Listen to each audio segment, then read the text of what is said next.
Welcome to Monticello Podcasts, where we look at various aspects of Monticello, Thomas Jefferson, and the work of the Thomas Jefferson Foundation, which has owned and operated Monticello since 1923.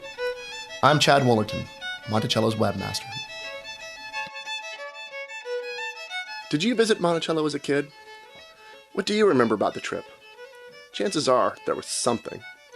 The great clock with the weights that go into the floor, or the double doors that operate together when one is moved, or the alcove beds, or even just the house itself. There are actually a lot of things at Monticello that kids find fascinating. But chances are that when you visited way back when, the tour itself, what was being said, and how the guide engaged the visitors, wasn't geared toward you as a kid or your interests. That no longer has to be the case. Sean Tubbs reports. You all going to be on the tour? Step right up, please. Bob Hughes is walking up to the meeting point from where this tour will begin on an overcast Friday afternoon in early summer. Now you see that group of adults that's lining up there behind, in front of Mr. Jefferson's house? They're about to go on a tour. And we're going on a tour of the house just like they are. The difference is we're going to have fun. Hughes moved to Charlottesville in the late 90s after retiring from a career in law. He's been an interpreter at Monticello for the last few years, and whenever he does one of these tours for children, he takes a more grandfatherly approach. Now, Thomas Jefferson had lots of grandchildren living in this house. At one time there were 12 grandchildren. Later on there were great-grandchildren. Hughes lines the kids up by height and then begins to give each child a name and task, starting with the smallest. Your name is York. And York was the slave who went along with Lewis and Clark on that expedition west. And many times he was leading that expedition. So you're going to be our leader in the house today, so I'm going to give you a map. Now, you look like one of Jefferson's granddaughters. What is your name? Megan. Well, now your name is Cornelia Randolph, and you're going to be our reader today. All right? Come on, York, lead them out. We're going this way. As he leads the group of about 7 children and a dozen or so adults into the house, he calls upon the children to help him, turning the tour into a quest. All right, here we are in Mr. Jefferson's entry hall. Now, where's our money person, Alexander Hamilton? Let me see that $2 bill, please. You see this picture on the back of it? Do you find that picture in this room anywhere? Like maybe on that wall over there? Same picture. And that's Thomas Jefferson. What was the famous document that he wrote? The famous piece of paper? The Declaration of Independence. And in that picture, he's giving the Declaration to John Hancock in Philadelphia in 1776. Okay, York, get everybody lined up. We're moving on. Okay, now you can see that this room is much smaller. Hughes makes special effort to educate the children about what life would have been like for Jefferson's grandchildren, who lived at Monticello when his daughter Martha Jefferson ran household affairs. When she came here, she came with 8 children already. 3 more were born while they lived here, and then a 12th grandchild joined that pack. For a time, this was a classroom. Jefferson thought his grandchildren should receive a well-rounded education.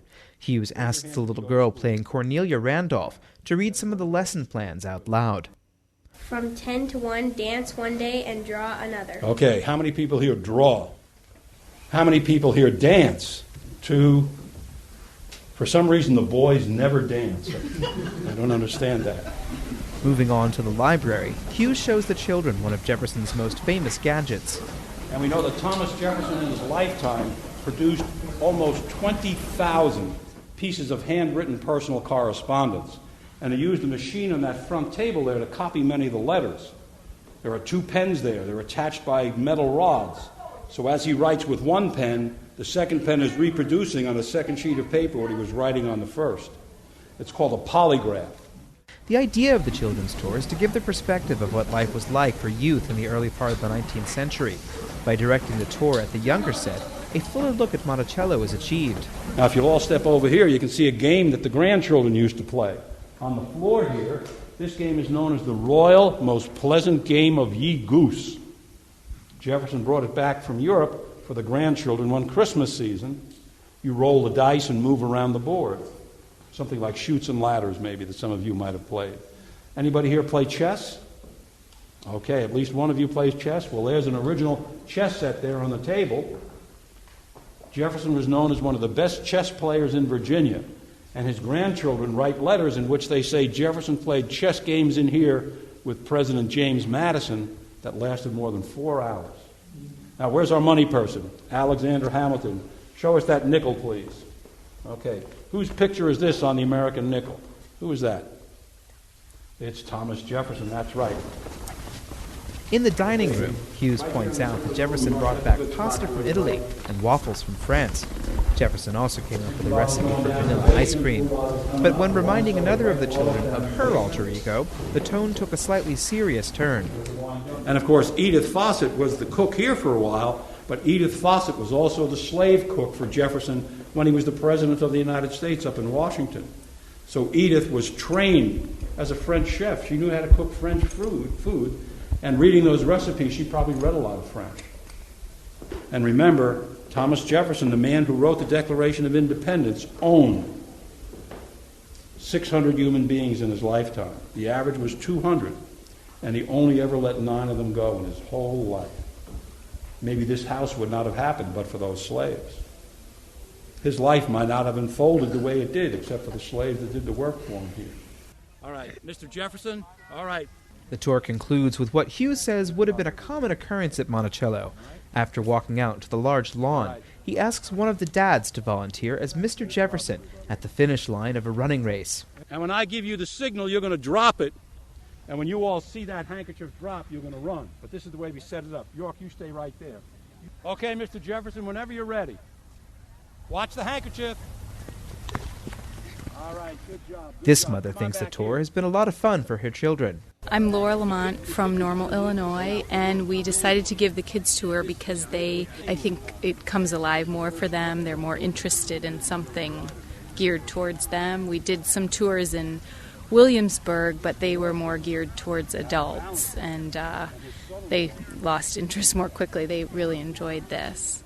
30-minute tours for children and their families are offered during the summer. For specific times or to reserve tickets in advance, check out Monticello's website at monticello.org. Parents, these kids did a great job today. It was a lot of fun. Parents, you did a pretty good job, too.